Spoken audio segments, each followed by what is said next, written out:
UFC 330 recap. I already made a dedicated video for Islam versus Ian. None of the other fights on this card really needed their own videos, so I'm just going to combine all of them into this one. So please check out the Islam versus Ian one if you haven't already. But Dern versus Robertson. If Dern got the finish early, this fight would have been way better. But it went all 5 rounds, and I'll be honest, I fell asleep during the 5th round, and I woke up thinking I missed the Islam fight, so I was in pure panic for like 10 seconds. But this comes to no surprise. Robertson's 5 win streak was against women who were 0-19, I think, in their last fights. So, Dean Thomas could tell her to move around as much as he wanted, but Mackenzie Dern, she looked like a champion. Like, that's just how bad Robertson did in this fight.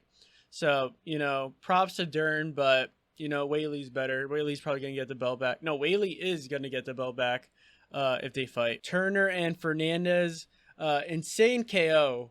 And I'm glad to see Turner's back. He seemed to have had like a spiritual awakening while outside the octagon. So hopefully he doesn't go full Bryce Mitchell, but really excited for his future. Abdul versus Stoltz Foos.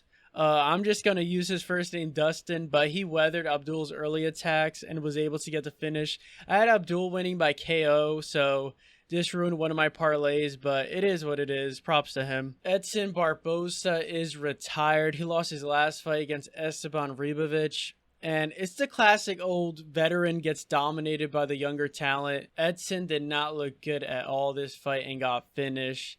Edson was crying on his way out, so it was in the air that he was going to retire, but he didn't really make it clear leading up to the fight.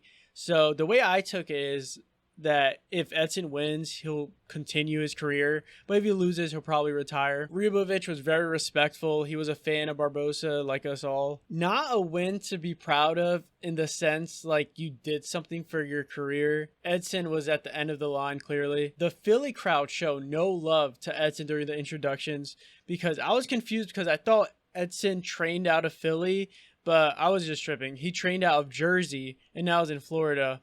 But in the post-fight speech, though, I'm not going to lie. I may have shed a tear, but absolute legend. He looks great physically. Like, jacked at 40 is insane.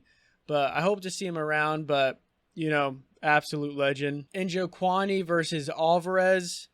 I'm not going to lie. It was a boring fight. Njokuani looked very comfortable.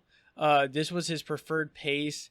Alvarez trained with Islam this fight, so him losing, I wasn't sure if it was like foreshadowing the main event. And Alvarez doesn't wrestle, so it just looked like they were sparring, to be honest. And they were super friendly between rounds, but no, props to Njokuani. Johnson versus Jalin. Jalin started off strong. Like, he looked good. His boxing was really nice, but that eye poke and that knee, that point deduction was so well deserved. Herzog was out of position to pause the fight, so I'm guessing that's why he didn't come in after the eye poke. But Johnson just had better conditioning. Jalin gassed him out, and I was worried that Johnson wasn't putting it on him enough, but he was able to get the finish and get the win, so great for him. Johnson versus Mechanico. Johnson went after it. Like, it was insane from the jump. Johnson was sparring with Strickland this week, and it seemed like being in that environment really helped him for this fight. At least that's what I've seen from the Embedded series, but great win for him. Luque versus Gore. Gore looked great. Like, Gore looked fast and crisp. Luque is such a tough fighter, and he had his moments, especially with the dart choke in the second round. Luque has finished fighters 4 times with that submission, but, he was able to get out of it. The third round was pretty uneventful, but Gore got the win. Gore lost a couple of teeth too. I might flash the image right here. It's really gross, but great for Gore. Like, the win was great for Gore, not losing teeth. Tobias versus Fernando, and I'm excited about Fernando. Like, what a debut. He looked so fast and crisp. And Tobias, he was literally a punching bag. And, like, during the announcement, Tobias looked crazy. Like, he was about to, like, do something. And that knee to the body made my stomach hurt. Light heavyweight is getting really exciting, with Navajo and Whitaker moving up. And now with Fernando in the mix, I'm really excited for the future of this division. Magny versus Brahimaj. I thought it was a wrap, Brahimaj controlled the entire first round and had him in the second. And then, Neil Magny was able to reverse it and find his shot and get the finish. You can't count Magny out. Like, most wins in UFC welterweight history for a reason, and he just keeps on adding to it. Last one, Wells versus Orobai. This killed my parlay.